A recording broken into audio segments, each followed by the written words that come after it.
अस्सलाम वालेकुम दोस्तों। आज एक साहब का बलूचिस्तान के शहर जाफराबाद से मैसेज आया और उन्होंने अपनी हनोई की जो शबो रोज़ थे, हनोई में गुजरे हुए उनके दिन और रात थे, उसके हवाले से अपनी यादें शेयर की, हुआन केम झील की यादें भी शेयर की। और आजकल क्योंकि मैं भी वियतनाम में हूँ, इस हवाले से उन्होंने मेरी कुछ पोस्ट देखे, कुछ व्लॉग देखे और उसकी वजह से उन्होंने अपना तमाम तर डाटा मेरे साथ शेयर किया। इसके साथ साथ मैं कल ही देख रहा था कि हमारे जो वफाकी वज़ीर चौधरी एहसन इकबाल, उन्होंने भी 1960 में पाकिस्तान और वियतनाम की जो बरामदात थी उस हवाले से भी कंपैरेटिव एनालिसिस पेश किया हुआ था। और अब वो खुद वफाकी वजीर भी हैं, वफाकी हुकूमत का हिस्सा भी हैं, और अब वो 2026 में भी पाकिस्तान और वियतनाम के हवाले से जिक्र कर रहे हैं। और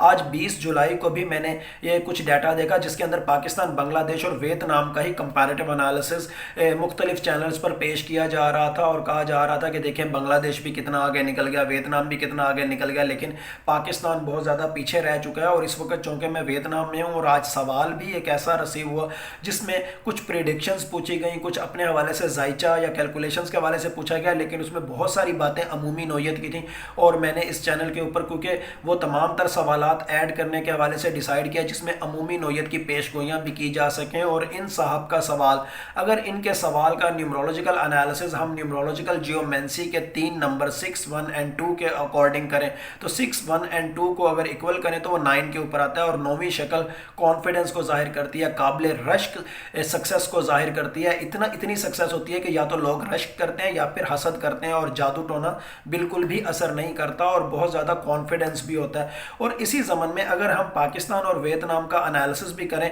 इनके सवाल के हवाले से कुछ जनरल प्रेडिक्शंस वो भी मैं करूँगा, लेकिन पाकिस्तान और वियतनाम के हवाले से देखें तो पाकिस्तान की सॉफ्ट पावर इस वक्त वियतनाम में ना होने के बराबर है। लेकिन दूसरी जानिब इंडिया अपने शहरियों को सपोर्ट भी करता है, उनके बिजनेस नेटवर्क भी हैं, इंडिया अपने शहरियों को कौंसलर सपोर्ट भी फराहम करता है। लेकिन हमारी पॉलिसी वियतनाम के हवाले से जस्ट एडहॉकिज्म के ऊपर बेस करती है। सिर्फ चौधरी निसार जब वजीर दाखिला थे उस वक्त पाकिस्तानियों को वियतनाम में किसी हद तक वेटेज हासिल था, क्योंकि वो एक ऐसे वजीर दाखिला थे जो कम अज़ कम इस हवाले से बहुत ज़्यादा वर्किंग करते हुए नजर आते थे। फिर दूसरी जानिब वियतनाम का टाइम एंड स्पेस थ्योरी के अकॉर्डिंग जायचा बनाया जाए या जमा और मकान के तस्वुर के हवाले से देखा जाए तो यहाँ के लोग नज़्म ज़ब्त के बहुत ज़्यादा पाबंद होते हैं, जबकि दूसरी जानिब पाकिस्तान से कुछ लोग बराह रास्त वियतनाम का वीज़ा लेकर तो नहीं आना चाहते, लेकिन उनकी ख्वाहिश ये होती है कि कंबोडिया आ जाएं और इलीगल तरीके से या गैर कानूनी तरीके से बॉर्डर क्रॉस करके वियतनाम में आ जाएं, जिसकी वजह से यहाँ पर कुछ ऐसे केसेस सामने आए हैं जिसकी वजह से पाकिस्तान की इज्जत को बहुत ज़्यादा नुकसान भी हुआ है। और पाकिस्तानियों के लिए वियतनाम ने वीज़े काफ़ी हद तक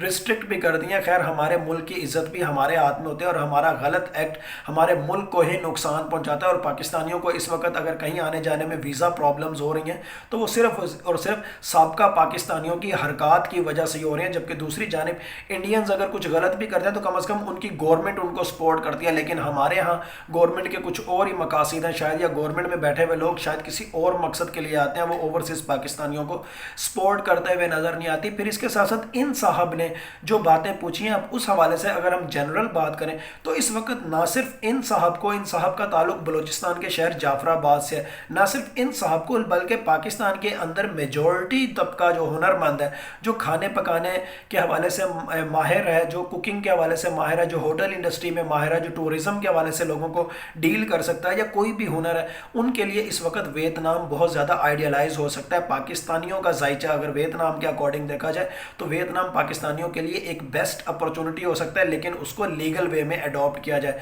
यहाँ पर कॉफ़ी शॉप्स का बिजनेस भी पाकिस्तानियों के लिए बहुत ज़्यादा बेस्ट है, नूडल्स का बिजनेस भी बहुत ज़्यादा बेस्ट है। और ये साहब जिन्होंने मुझसे सवाल पूछा, इनकी भी कॉफ़ी शॉप और नूडल शॉप भी थी, और इन्होंने खुद बताया कि वो हुआन केम लेक के करीब एक और ब्रांच बनाना चाह रहे थे, लेकिन फैमिली मसाइल की वजह से इनको पाकिस्तान जाना पड़ गया। अब भी तमाम तर पाकिस्तानियों बिशमोल ये साहब इनके लिए कॉफ़ी शॉप, नूडल्स शॉप या फिर क्या कहते हैं फूड बिजनेस या रेस्टोरेंट का बिजनेस बहुत ज़्यादा बेस्ट हो सकता है। इसके साथ साथ ऐसा नज़र आता है कि यहाँ पर पाकिस्तानियों के लिए टूरिज़्म से रिलेटेड, टूरिज़्म मैनेजमेंट से रिलेटेड भी बिजनेस बहुत ज़्यादा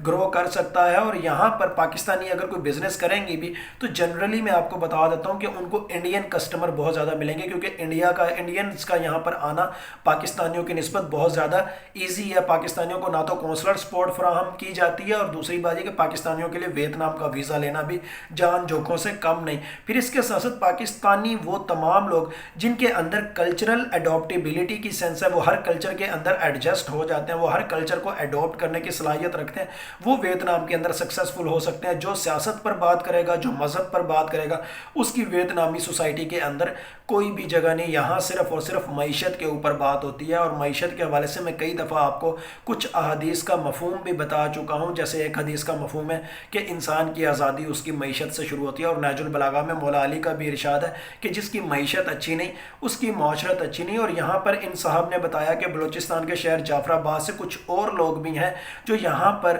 نوڈلز اینڈ کافی شاپس کا بزنس کرتے ہیں، اور ایسا نظر آتا ہے کہ وہ تمام لوگ ان صاحب کے لیے بھی سوشل سیکیورٹی ہیں. اور آپ میں سے بھی اگر کسی کا کوئی جاننے والا ویتنام کے اندر پہلے سے رہتا ہے تو ایک طرح سے وہ صاحب آپ لوگوں کے لیے بھی سوشل سیکیورٹی ہو سکتے ہیں، کیونکہ اگر وہ لوگ یہاں کے ماحول میں پہلے سے سیٹ ہیں، یہاں کی مقامی مارکیٹ کو جانتے ہیں، تو اوبویسلی وہ آپ کو ضرور گائیڈ کریں گے اور آپ کے لیے بہت زیادہ رہنما بھی ثابت ہو سکتے ہیں. پھر یہاں پر آپ کو ایک اور بات بھی بتا دوں کہ ویتنام کا امیگریشن سسٹم اس وقت بہت زیادہ حساس ہو چکا ہے اور ڈیجیٹلائز بھی ہو چکا ہے. یہاں پر اب غیر قانونی کام بھی نہیں چلتے اور غیر قانونی آمد و رفت بھی نہیں چلتی. اور ان صاحب نے بھی اپنے میسج کے اندر لکھا، آپ کو بھی نظر آ رہا ہے کہ دبئی کی اکانومی اب سکڑتی جا رہی ہے، دبئی کے اندر اپورچونیٹیز اب لمیٹڈ ہوتی جا رہی ہیں. لیکن یہاں پر میں ٹائم اینڈ اسپیس تھیوری کے اکارڈنگ بتا دوں کہ ہنوئی ہو گیا، ہو چی می ہو گیا،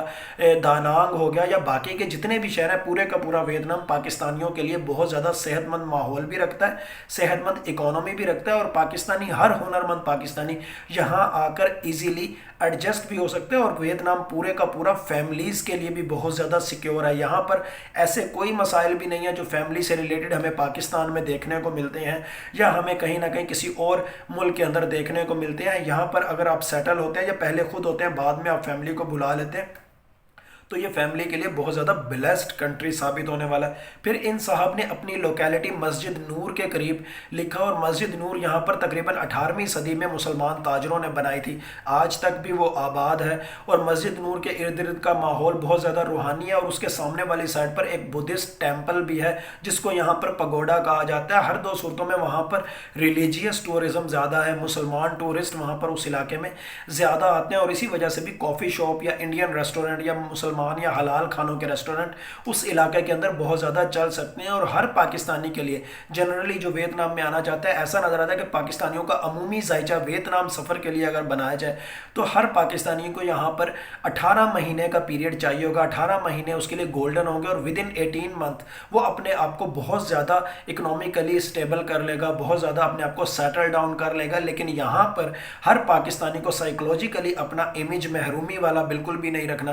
ڈیپریویشن والا بالکل بھی نہیں رکھنا. یہاں پر اپنے امیج کو کاروباری رکھنا ہے، اپنے امیج کو ایک ٹریڈر کے طور پر ہائی لائٹ کرنا ہے، اپنے امیج کو ایک کانفیڈنٹ پرسنالٹی کے طور پر ہائی لائٹ کرنا ہے. اور وہ لوگ جو یہاں پر فوڈ بزنس کرنا چاہتے ہیں، جو کافی شاپ بنانا چاہتے ہیں، نوڈلز شاپ، ریسٹورنٹ بنانا چاہتے ہیں، ان کو یہاں پر اپنے کاروبار کو ڈیجیٹلائز کرنا پڑے گا، کیونکہ ویتنام کی اکانومی کافی حد تک ڈیجیٹلائز ہو چکی ہے. آپ کو اپنے کاروبار کو گریب کے ساتھ بھی منسلک کرنا ہے، آپ کو اپنے کاروبار کو فوڈی ایپس جتنی بھی ہیں ان کے ساتھ بھی منسلک کرنا ہے. لیکن اب جب وفاقی وزیر چودھری احسن اقبال بھی پاکستان اور ویتنام کو کمپیئر کر رہے ہیں تو اس کا مطلب ہے کہ آنے والے دنوں میں ویتنام کی بہت زیادہ ویلیو بننے والی ہے. اور پرسوں بھی میں نے اپنے ولاگ کے اندر آپ کو بتایا تھا کہ آنے والے دنوں کے اندر آپ کو یو اے ای یا گلف سے بھی بہت ساری جو فورن ڈائریکٹ انویسٹمنٹ ہے وہ سنگاپور کی جانب، ملائیشیا، انڈونیشیا، سری لنکا یا ویتنام کی جانب شفٹ ہوتی ہوئی دکھائی دے گی. تو اس زمانے میں پاکستانیوں کے لیے آنے والے دنوں میں یہ ڈیسٹینیشن بہت زیادہ پازیٹیو ہونے والی ہے، اور with in the context of family settlement